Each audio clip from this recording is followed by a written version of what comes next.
A woman in the Democratic Republic of Congo was publicly raped, whipped and decapitated in front of a cheering crowd after serving forbidden fish to a group of anti-government rebels, who later drank her blood. Video footage of the execution in Lubo, in the province of Kasai Occidental, shows the naked woman being shamed in the town's main square by a group claiming allegiance to the Kamina NSAPU rebel movement. While the video was filmed on April 8, 2017, the footage recently emerged after circulating on WhatsApp. The woman being punished was accused of serving forbidden fish to rebels who visited her restaurant.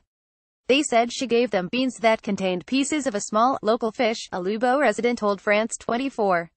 The resident added, convinced that she had broken their protection charms. The Council of Rebels, led by a man named Kabata, sentenced both the woman and the son of her husband's second wife. The young man was also working there that day to commit incest in public.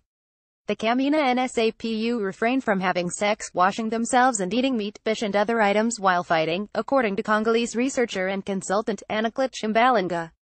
In video of the woman's execution, the leader of the rebel group, Kalamba Kambangama, is seen grabbing the woman by the hair before she is taken to the stage to be publicly raped.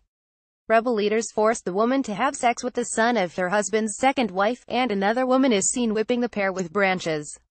Following the public rape, rebels executed the woman and the young man, believed to be in his 20s, by beheading them with machetes.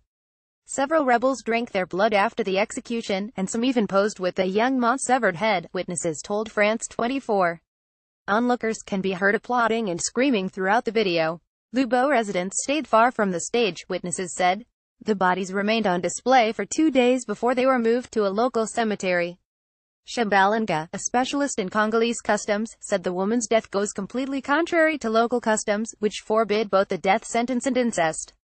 She told France 24 these cases of extreme violence are a result of drugs or, sometimes, of people getting caught up in the frenzy and excitement of bloodshed and war.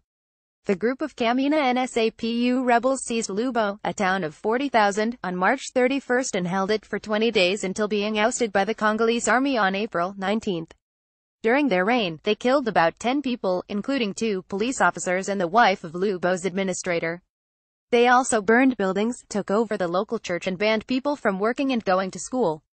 The rebel movement emerged after the death of local tribal chief Kamina NSAPU was killed by the Congolese army in August 2016. NSAPU had rebelled against the authority of President Joseph Kabila's regime in Kinshasa and its local representatives.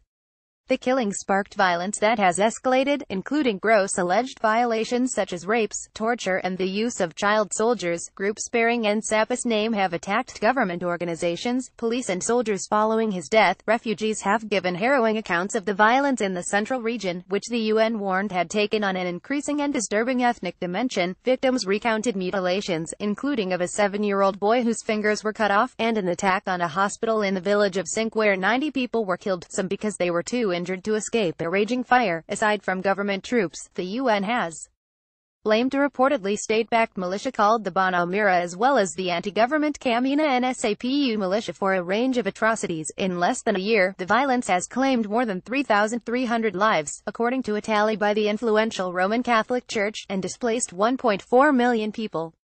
Around 80 mass graves have been uncovered in the region. The president's mandate expired last December, but under a transition deal, he was allowed to remain in office until elections that are supposed to be held in late 2017. Kabila has so far failed to set a date for the polls, heightening tensions across the country. The Kamina NSAPU, which has been fighting Congo's government for a year, and has summarily executed dozens of people. Typically its members would execute a government official and decapitate them, removing the head to put it in sacred fire. Refugees were convinced that the Kamina NSAPU had magical powers, and militia members believed their magic, including young girls drinking the blood of decapitated victims, would make them invincible, the report said.